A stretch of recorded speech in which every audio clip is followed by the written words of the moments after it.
What's going on?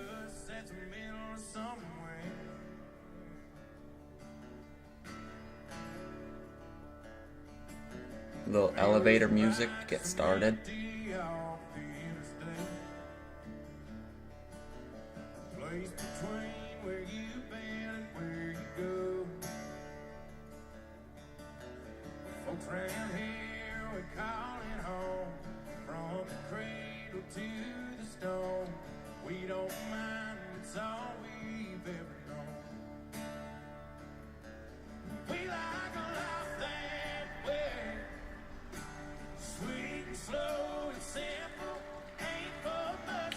Tina, what's going on?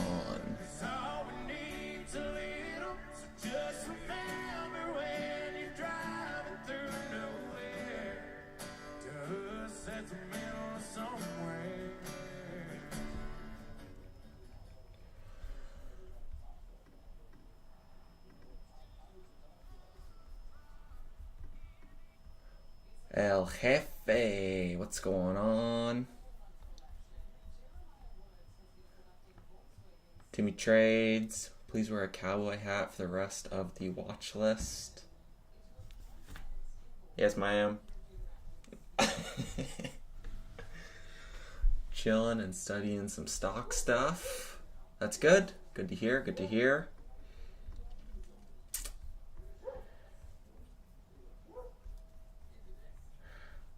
Traders for a Cause coming up next week. This week. That'll be fun.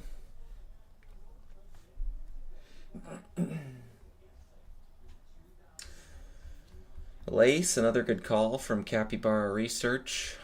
Not always like the day of, but for swing trades, this thing's been cut in half since they've called it out. Pretty good. You guys see chasing? I got clipped on that thing on Friday. Got smoked. That wasn't fun. Right in this this nonsense here. It was sent out with pump messages like right here. Right near market open.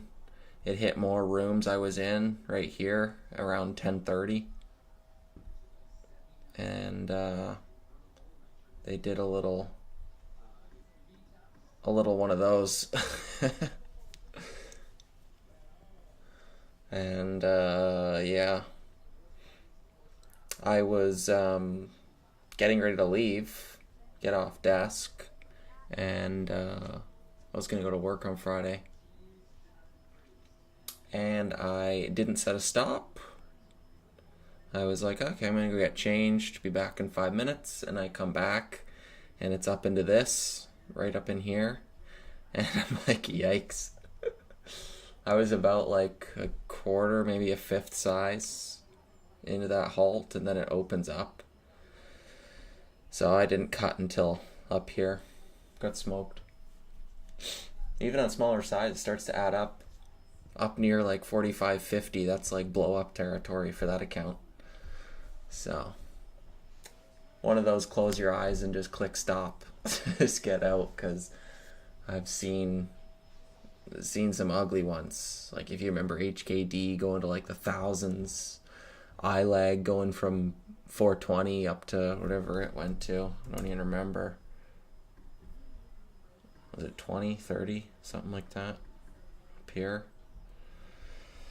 So I didn't want to risk disaster. Yeah, the loss sucked, but it also, like after I took it, I was on alert, like ready to make more trades. So I think it was my worst loss.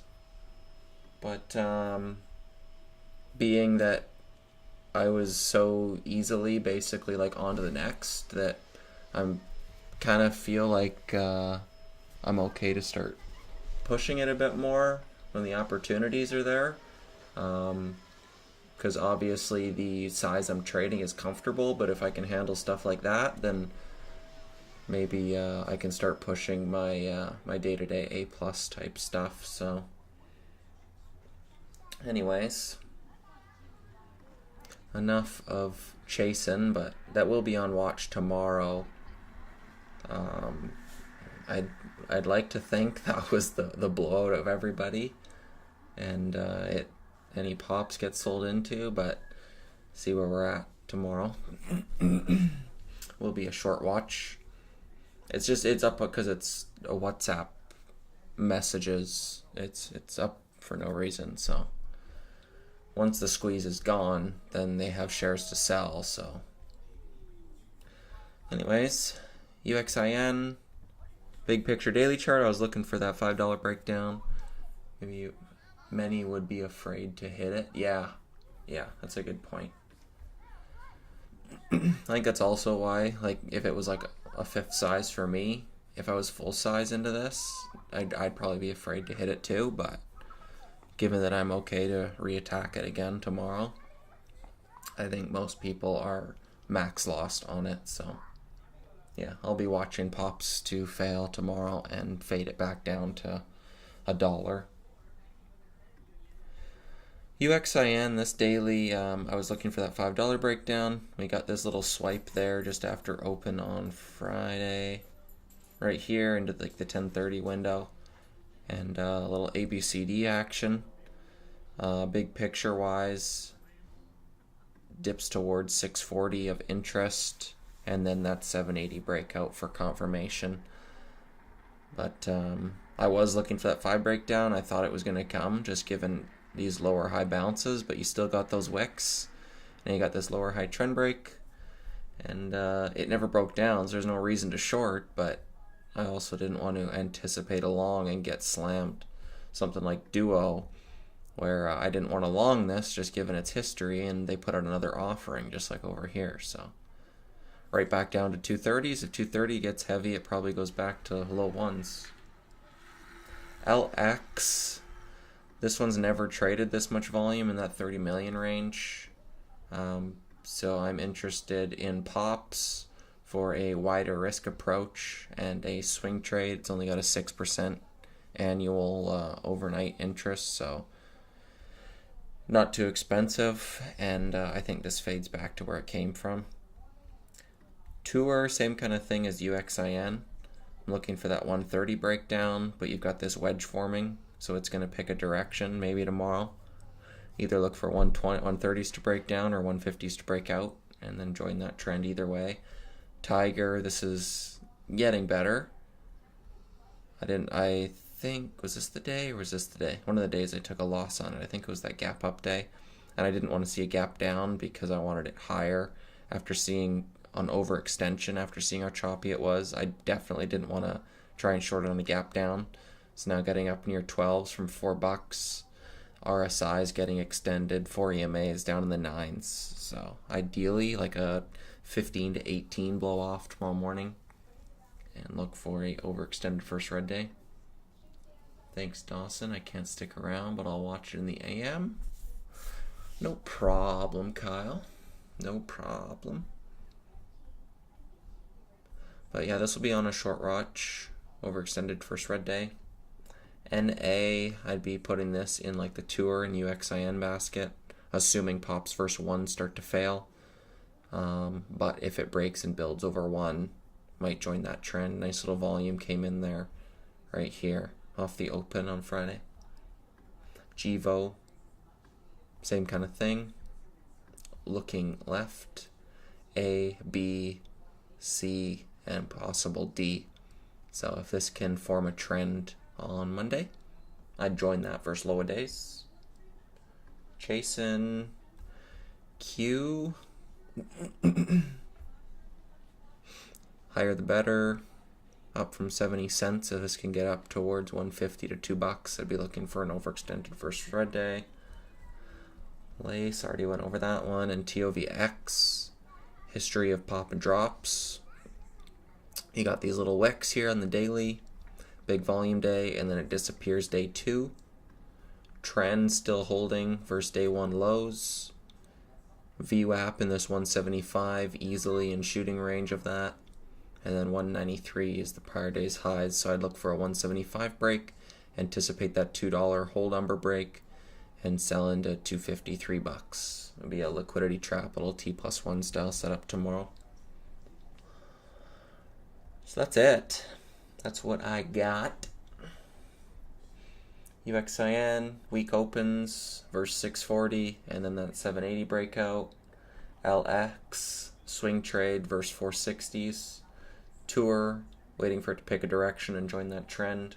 Tiger, overextended first red day. NA, sector sympathy through ones. GVO, big picture through 180s. Chasin, pops versus after hours resistance. I think it's a quieter fade. Nate had mentioned this one back on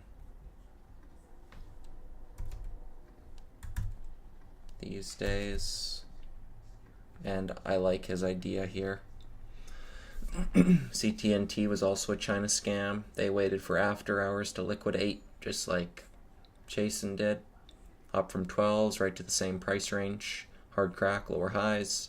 Fades off after hours, no pops, all pre-market. Fades into open, never looks back. So maybe a 7 a.m. shove and look for something like that on Chasin. Not my idea, but Nate's got crazy photographic memory with that kind of stuff. So if it happens, pops in 20, 25, something like that would be nice. And fade it back to 1 to 3. LX, that's quite the risk. Lower size until it confirms. Yeah, I kind of think, like right here is like $1 risk, but if I'm looking to fade this down, it'd be like a 2 to 1 trade, even risking the big picture daily highs. But I'd be able to pyramid into it and scale into it once this $3 breakdown happens, because now, like, when I'm shorting into this lower high, the only resistance overhead is this. Once it breaks under $3, now I have this overhead resistance to risk. So basically, I'd be shorting into it with like $1 risk and then scaling through $3. And now my entry is basically at my risk. So now I can scale here with a new risk and basically double the position. So you'd get double the size and adding to a trade that's already working. So your average would still be in a profit and you'd have double the size. Would be my plan on that. Tiger LX main watch tomorrow, early this week. Nice. Same couple thoughts, I imagine. I hope that made sense, Timmy, how I'm kind of looking at it.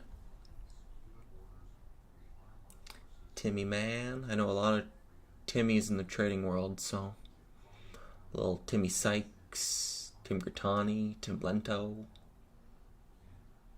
bunch of them.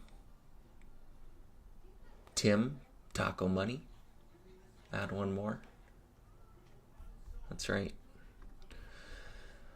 Alrighty, well, I think that's about it for me.